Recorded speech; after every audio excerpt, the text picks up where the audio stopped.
Hi, my sweet friends, and welcome back to Crochet Every Day with Judy. We're continuing reading from Dickens' stories about children. Excuse me. And we're reading today from Oliver Twist. Little Oliver Twist was an orphan. He never saw his mother or his father. He was born at the workhouse, where his poor, heartbroken mother had been taken just a short time before baby Oliver came, and the very night he was born, she was so sick and weak that she said, "Let me see my child, and then I will die."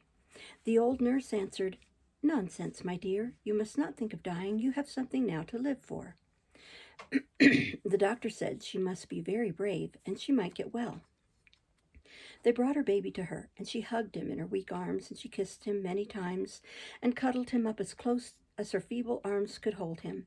And then she looked at him long and steadily, and a sweet smile came over her face, and a bright light came into her eyes.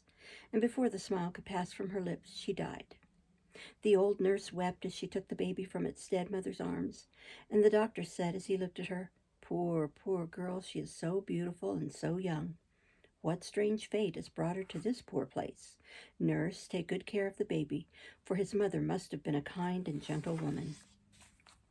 Nobody knew what the young mother's name was, and so this baby had no name, until at last Mr. Bumble, who was one of the parish officers, named him Oliver Twist.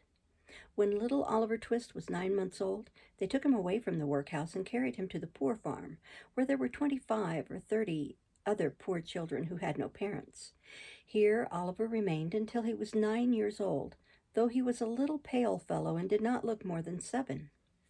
Mr. Bumble came and said that the board, which meant the men in charge, had decided they must take Oliver away from the farm and carry him back to the workhouse.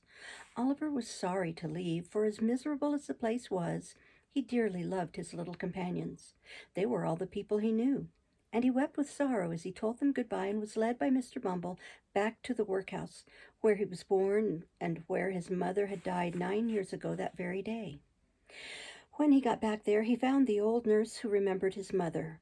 Excuse me. She told him that his mother was a beautiful, sweet woman, and that she had kissed him and held him in her arms when she died. Night after night, little Oliver dreamed about his beautiful mother, and she seemed sometimes to stand by his bed and to look down upon him with the same beautiful eyes and the same sweet smile of which the nurse told him.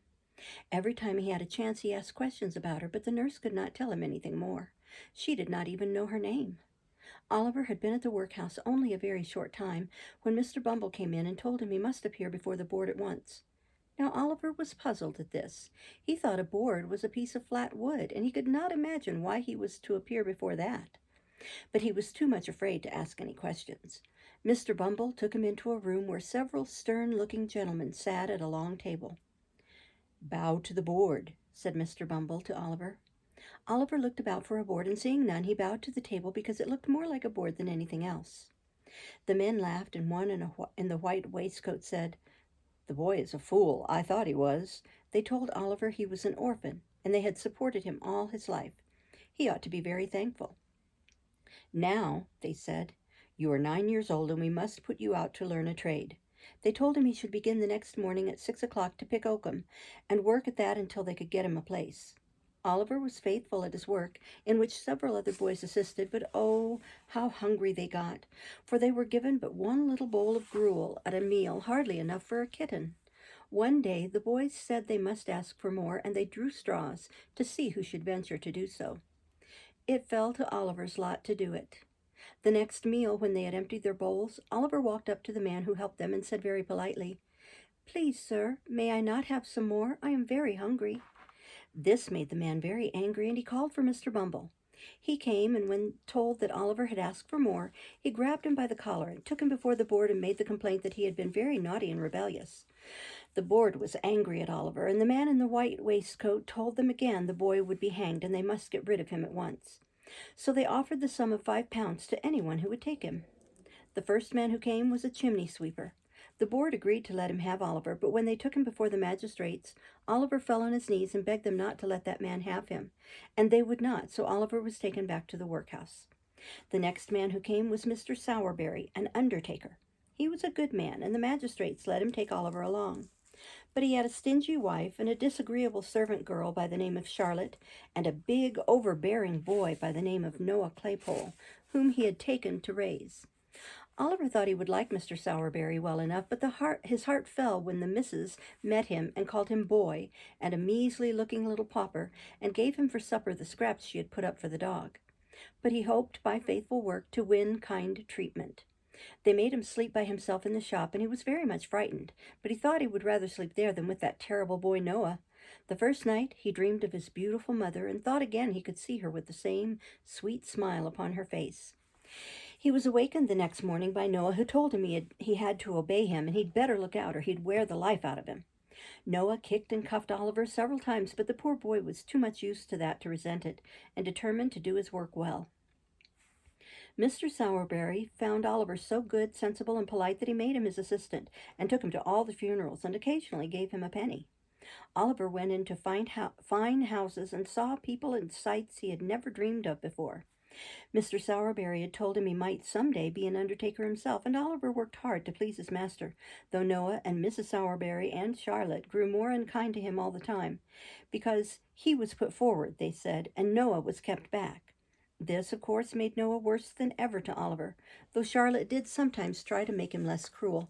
But Oliver determined to endure it all rather than complain, and tried to win them over after a while by being kind. He could have borne any insult to himself, but Noah tried the little fellow too far when he attacked the name of Oliver's mother, and it brought serious trouble, as we shall see. One day, Oliver and Noah had descended into the kitchen at the usual dinner hour, when Charlotte, being called out of the way, there ensued a brief interval of time which Noah Claypole, being hungry and vicious, considered he could not possibly devote to a worthier purpose than tantalizing young Oliver Twist. Intent upon this innocent amusement, Noah put his feet on the tablecloth and pulled Oliver's hair and twitched his ears and expressed his opinion that he was a sneak. Furthermore, he announced his intention of coming to see him hanged whenever that desirable event should take place, and entered upon various other topics of petty annoyance, like a malicious and ill-conditioned charity boy as he was. But none of these taunts producing the desired effect of making Oliver cry, Noah began to talk about his mother. "Workus," said Noah, "how's your mother?" "She's dead," replied Oliver. "Don't you say anything about her to me." Oliver's color rose as he said this. He breathed quickly, and there was a curious working of the mouth and nostrils, which Noah thought must be the immediate precursor of a violent fit of crying. Under this impression he worked to the charge. "What did she die of, Workus?" said Noah. "Of a broken heart, some of our old nurses told me," replied Oliver, more as if he were talking to himself than answering Noah. "I think I know what it must be to die of that." "Tal-de-ra-la-lal, right fall Larry, Workus," said Noah as a tear rolled down Oliver's cheek. "What's set you a-sniveling now?" "Not you," replied Oliver, hastily brushing the tears away. "Don't think it." "Oh, not me, eh?" sneered Noah. "No, not you," replied Oliver sharply. "There, that's enough. Don't say anything more to me about her. You'd better not." "You know, Workus," continued Noah, emboldened by Oliver's silence, and speaking in a jeering tone of affected pity, "you know, Workus, it can't be helped now, and of course you couldn't help it then, but you must know, Workus, your mother was a regular right down bad 'un."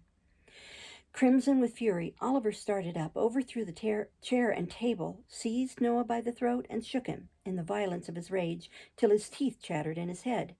Then, collecting his whole force into one heavy blow, he felled him to the ground. A minute before, the boy had looked the quiet, mild, dejected creature that harsh treatment had made him.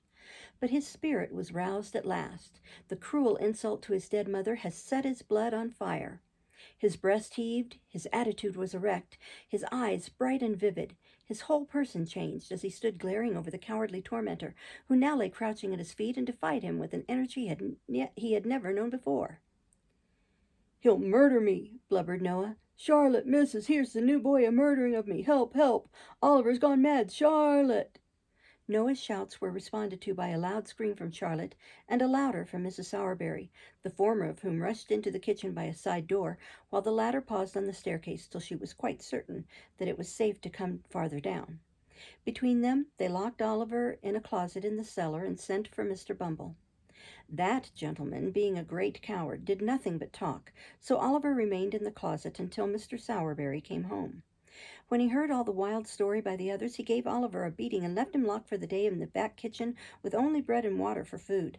When night came and he was alone in the silence of the gloomy workshop of the undertaker, Oliver gave way to the feelings which the day's treatment may be supposed likely to have wakened in a mere child. He had listened to their taunts with a look of contempt. He had borne the last without a cry, for he felt that pride swelling in his heart which would have kept down a shriek to the last. But now, when there was none to see or hear him, he fell upon his knees on the floor, and hiding his face in his hands, wept bitter tears and prayed in his bleeding heart that God would help him to get away from these cruel people. There upon his knees, Oliver determined to run away, and rising, tied up a few clothes in a handkerchief, and went to bed. With the first ray of light that struggled through the crevices in the shutters, Oliver arose and unbarred the door. One timid look around, one moment's pause of hesitation. He had closed it behind him and was in the open street. He looked to the right and to the left, uncertain which way to fly. He remembered to have seen the wagons as they went toiling up the hill. He took the same route, and arriving at a footpath across the fields which he knew, after some distance, led out again into the road, struck into it, and walked quickly on. Along this same footpath, Oliver well remembered he had trotted beside Mr. Bumble when he first carried him to the workhouse from the farm.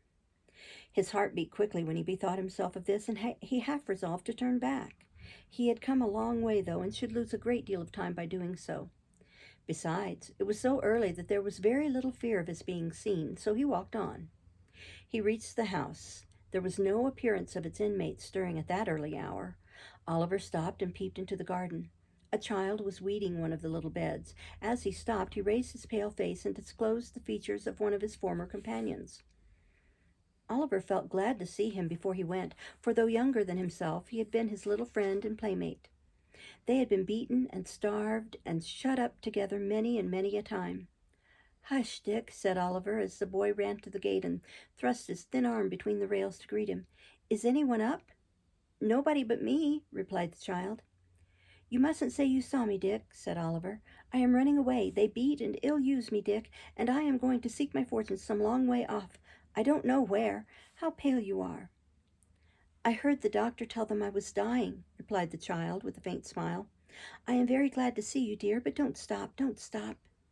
Yes, I will, to say good-bye to you," replied Oliver. "I shall see you again, Dick. I know I shall. You will be well and happy." "I hope so," replied the child, "after I am dead, but not before. I know the doctor must be right, Oliver, because I dream so much of heaven and angels and kind faces that I never see when I am awake." "Kiss me," said the child, climbing up the low gate and flinging his little arms around Oliver's neck. "Goodbye, dear. God bless you." The blessing was from a young child's lips, but it was the first that Oliver had ever heard invoked upon his head, and through the struggles and sufferings and troubles and changes of his afterlife, he never once forgot it. Oliver soon got into the high road. It was 8 o'clock now. Though he was nearly 5 miles away from the town, he ran and hid behind the hedges by turns till noon, fearing that he might be pursued and overtaken. Then he sat down to rest by the side of the milestone. The stone by which he was seated had a sign on it which said that it was just 70 miles from that spot to London. The name awakened a new train of ideas in the boy's mind. London, that great large place. Nobody, not even Mr. Bumble, could ever find him there. He had often heard the old men in the workhouse, too, say that no lad of spirit need want in London, and that there were ways of living in that vast city which those who had been bred in the country parts had no idea of. It was the very place for a homeless boy who must die in the streets unless someone helped him.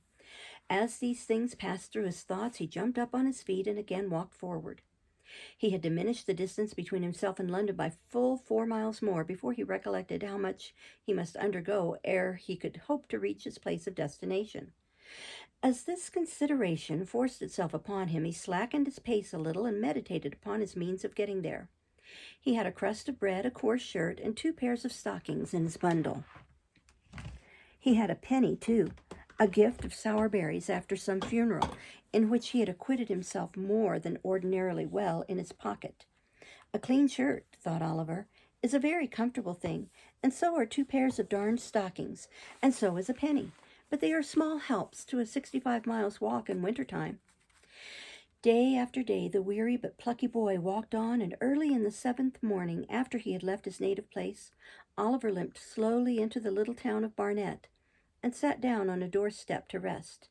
Some few stopped to gaze at Oliver for a moment or two, or turned round to stare at him as they hurried by, but none relieved him or troubled themselves to inquire how he came there.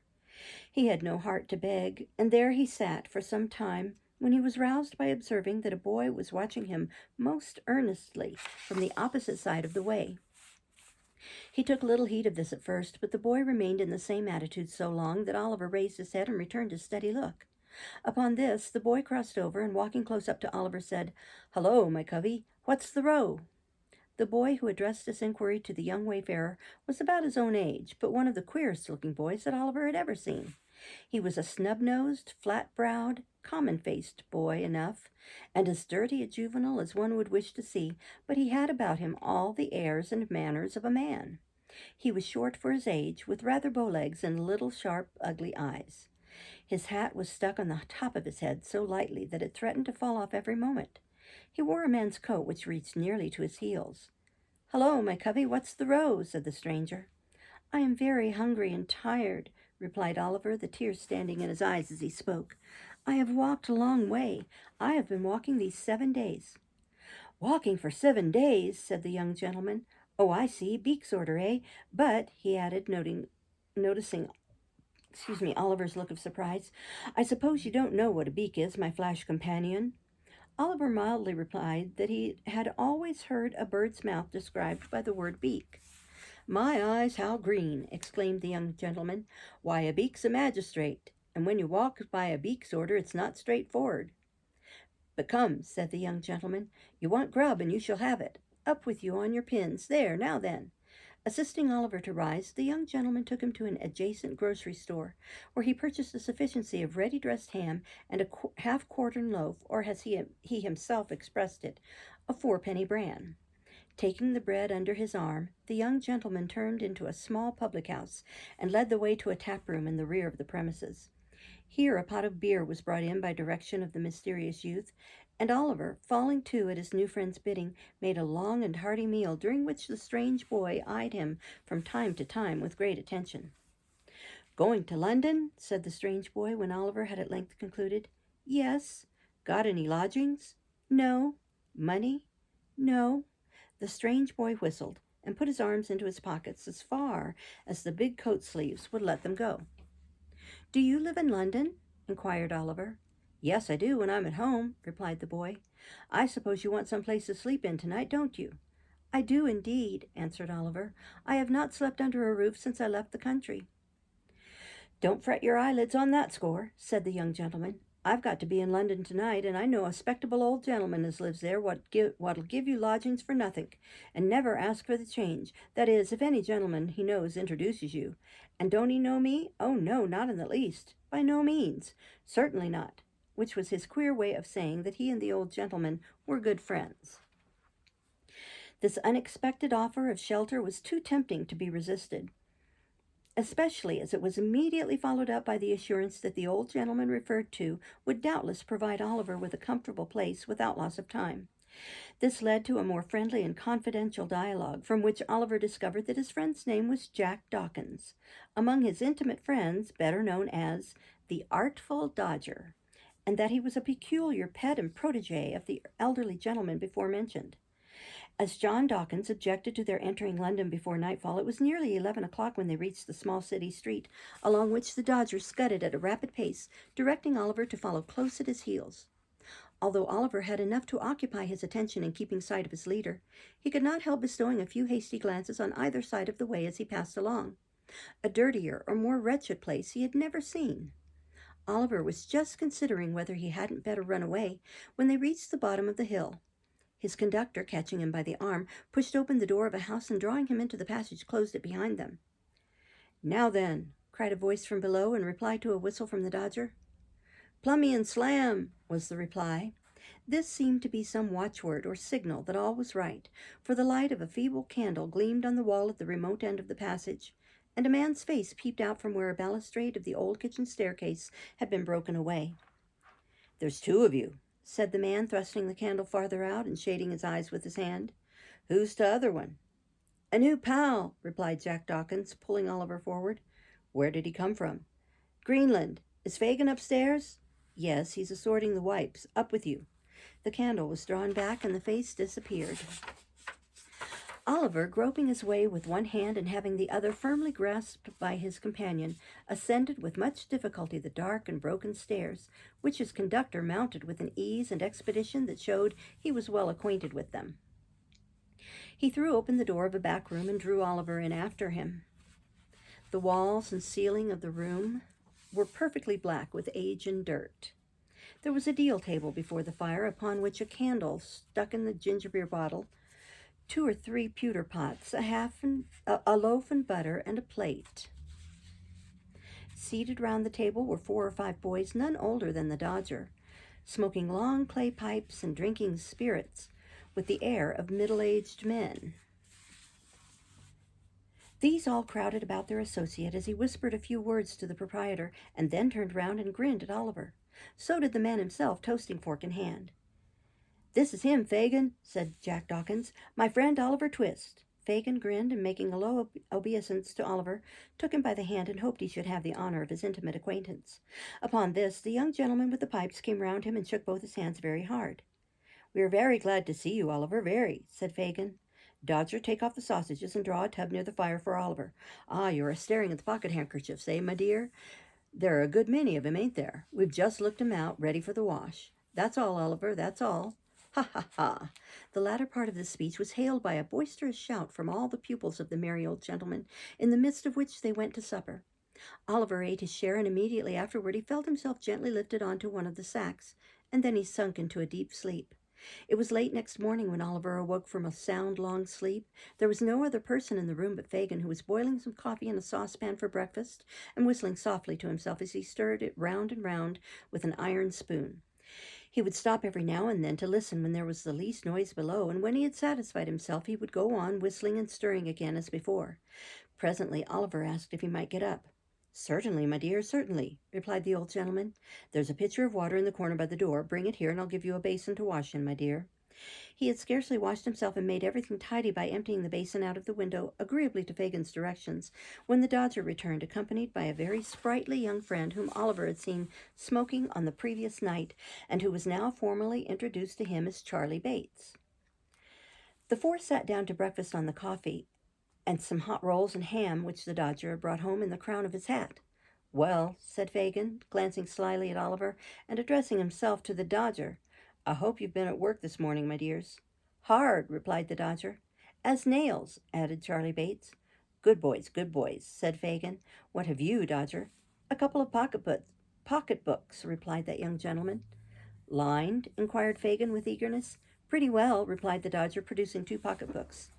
Not so heavy as they might be, said Fagin, after looking at the insides carefully, but very neat and nicely made. Ingenious workman, ain't he, Oliver? Very indeed, sir, said Oliver, at which Mr. Charles Bates laughed uproariously, very much to the amazement of Oliver, who saw nothing to laugh at in anything that had passed. And what have you got, my dear? Said Fagin to Charlie Bates. Wipes, replied Mr. Bates, at the same time producing 4 pocket handkerchiefs. Well, said Fagin, inspecting them closely, they're very good ones, very. You haven't marked them well, though, Charlie, so the marks shall be picked out with a needle, and we'll teach Oliver how to do it. Shall us, Oliver, eh? Ha, ha, ha. If you please, sir, said Oliver. You'd like to be able to make pocket handkerchiefs as easy as Charlie Bates, wouldn't you, my dear? Said Fagin. Very much indeed, if you'll teach me, sir, replied Oliver. Mr. Bates burst into another laugh. He is so jolly green, said Charlie when he recovered, as an apology to the company for his unpolite behavior. The Dodger said nothing, but he smoothed Oliver's hair over his eyes and said he'd know better by and by. When the breakfast was cleared away, the merry old gentleman and the 2 boys played at a very curious and uncommon game, which was performed in this way. The merry old gentleman, placing a snuff-box in one pocket of his trousers, a note-case in the other, and a watch in his waistcoat pocket, with a guard chain round his neck, and sticking a mock diamond pin in his shirt, buttoned his coat tight round him, and putting his spectacle case and handkerchiefs in his pockets, trotted up and down the room with a stick in imitation of the manner in which old gentlemen walk about the streets any hour in the day. Now, during all this time, the two boys followed him closely about, getting out of his sight so nimbly every time he turned round that it was impossible to follow their motions. At last, the Dodger trod upon his toes or ran upon his boot accidentally, while Charlie Bates stumbled up against him behind. And in that one moment they took from him with the most extraordinary rapidity snuff-box, note-case, watch-guard, chain, shirt-pin, pocket-handkerchief, even the spectacle-case. If the old gentleman felt a hand in any one of his pockets, he cried out where it was, and then the game began all over again. When this game had been played a great many times, Charlie Bates expressed it as his opinion that it was time to pad the hoof. This, it occurred to Oliver, must be French for going out, for directly afterward the Dodger and Charlie went away together, having been kindly furnished by Fagin with money to spend. "There, my dear," said Fagin, "that's a pleasant life, isn't it? They have gone out for the day." "Have they done work, sir?" inquired Oliver. "Yes," said the old man. "That is, unless they should unexpectedly come across any when they are out, and they won't neglect it if they do, my dear, depend upon it. Make 'em your models, my dear, make 'em your models," tapping the fire shovel on the hearth to add force to his words. "Do everything they bid you, and take their advice in all matters, especially the Dodger, my dear. He'll be a great man himself, and will make you one, too, if you take pattern by him. Is my handkerchief hanging out of my pocket, my dear?" said he, stopping short. "Yes, sir," said Oliver. See if you can take it out without my feeling it, as you saw them do when we were at play this morning."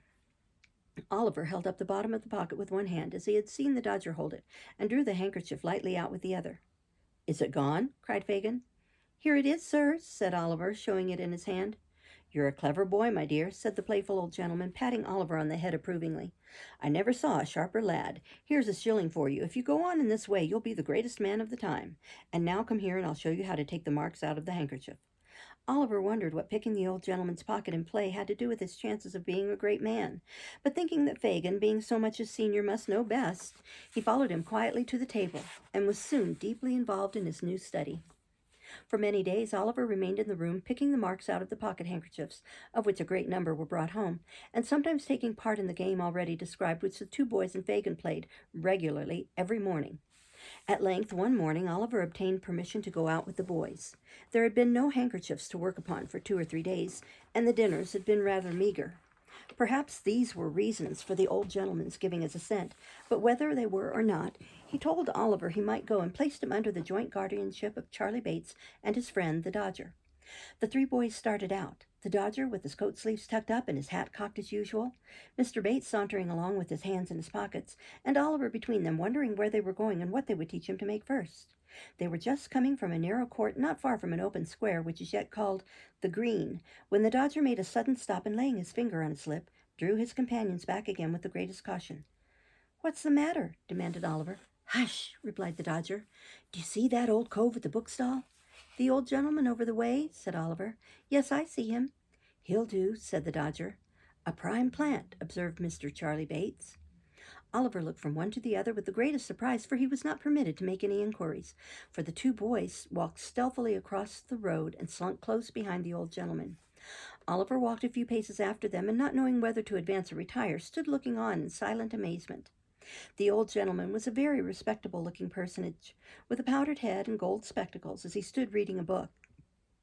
What was Oliver's horror and alarm, as he stood a few paces off, looking on with his eyelids as wide open as they would possibly go, to see the Dodger plunge his hand into the old gentleman's pocket and draw from thence a handkerchief, and then to see him hand the same to Charlie Bates, and finally to behold them both running away around the corner.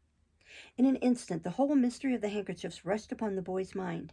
He stood for a moment with the blood so tingling through all his veins from terror that he felt as if he were in a burning fire. Then, confused and frightened, he, too, took to his heels, and not knowing what he did, made off as fast as he could lay his feet to the ground. This was all done in a minute's space. In the very instant when Oliver began to run, the old gentleman, putting his hand to his pocket and missing his handkerchief, turned sharp around. Seeing the boy scudding away at such a rapid pace, he very naturally concluded him to be the thief, and shouted, "Stop, thief!" with all his might, made off after him, book in hand. But the old gentleman was not the only person who raised the hue and cry. The Dodger and Mr. Bates, unwilling to attract public attention by running down the open street, had merely retired into the very first doorway round the corner. They no sooner heard the cry and saw Oliver running, than, guessing exactly how the matter stood, they issued forth with great promptitude, and shouting, "Stop, thief!" too, joined in the pursuit like good citizens. Away they run, pell-mell, helter-skelter, slapdash, tearing, yelling, screaming, knocking down the passengers as they turn the corners, rousing up the dogs and astonishing the fowls, and making streets, squares, and courts re-echo with the sound. At last, a burly fellow struck Oliver a terrible blow, and he went down upon the pavement. The crowd eagerly gathered around him, each newcomer jostling and struggling with the others to catch a glimpse. Stand aside. Give him a little air. Nonsense. He don't deserve it. Where's the gentleman? Here he is, coming down the street. Make room there for the gentleman. Is this the boy, sir? Oliver lay covered with mud and dust and bleeding from the mouth, looking wildly round upon the heap of faces that surrounded him, when the old man was officiously dragged and pushed into the circle by the foremost of the pursuers. Yes, said the gentleman, I am afraid it is the boy. Afraid, murmured the crowd. That's a good un. Poor fellow, said the gentleman. Has he hurt himself? I did that, sir, said a great lubberly fellow, stepping forward, and preciously I cut my knuckle against his mouth. I stopped him, sir.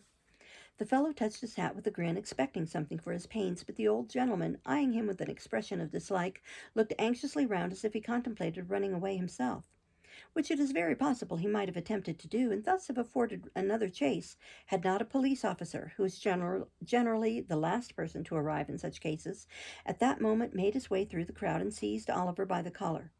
Come, get up, said the man roughly. It wasn't me, indeed, sir. Indeed, it was two other boys, said Oliver, clasping his hands passionately and looking round. They are here somewhere. Oh, no, they ain't, said the officer. He meant this to be ironical, but it was true besides, for the Dodger and Charlie Bates had filed off down the first convenient court they came to. Come, get up. Don't hurt him, said the old man compassionately. Oh, no, I won't hurt him, replied the officer. Come, I know you, it won't do. Will you stand upon your legs, you young devil? Oliver, who could hardly stand, made a shift to raise himself on his feet, and was at once lugged along the streets by the jacket collar at a rapid pace. The gentleman walked on with them by the officer's side. At last they came to a place called Mutton Hill. Here he was led beneath a low archway and up a dirty court where they saw a stout man with a bunch of whiskers on his face and a bunch of keys in his hand. What's the matter now? Said the man carelessly. A young fogle hunter, replied the officer who had Oliver in charge. Are you the party that's been robbed, sir? Inquired the man with the keys. Yes, I am, replied the old gentleman, but I am not sure that this boy actually took the handkerchief. I would rather not press the case. Must go before the magistrate now, sir, replied the man. His worship will be disengaged in half a minute. Now, young gallows. This was an invitation for Oliver to enter through a door which he unlocked as he spoke and which led into a stone cell. Here he was searched, and nothing being found upon him, locked up.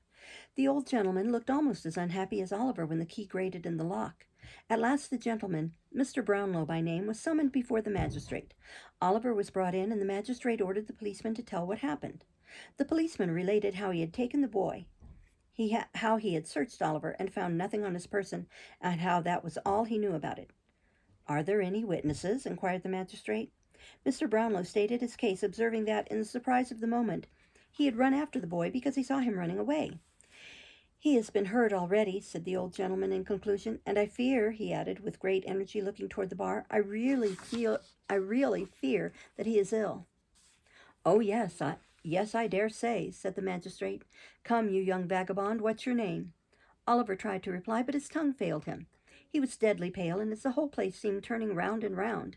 As he fell fainting to the floor, an elderly man of decent but poor appearance, clad in an old suit of black, rushed in. Stop, don't take him away. For heaven's sake, stop a moment, cried the newcomer, breathless with haste. What is this? Who is this? Cried the magistrate. I will speak, cried the man. I saw it all. I keep the bookstall. I demand to be sworn. I will not be put down. You must hear me, sir. The man was right. His manner was determined, and the matter was growing rather too serious to be hushed up. Swear the man, growled the magistrate. Now, man, what have you got to say? This, said the man. I saw 3 boys, 2 others and the prisoner here, loitering on the opposite side of the way when this gentleman was reading. The robbery was committed by another boy. I saw it done, and I saw this boy was perfectly amazed and stupefied by it. Why didn't you come here before? Said the magistrate after a pause. I hadn't a soul to mind the shop, replied the man. Everybody who could have helped me had joined in the pursuit. I could get nobody till 5 minutes ago, and I have run here all the way to speak the truth. The boy is discharged. Clear the office, shouted the irate magistrate. The mandate was obeyed, and as Oliver was taken out, he fainted away again in the yard, and lay with his face a deadly white and a cold tremble convulsing his frame. poor boy, said Mr. Brownlow, bending over him. Call a coach, somebody, pray, directly.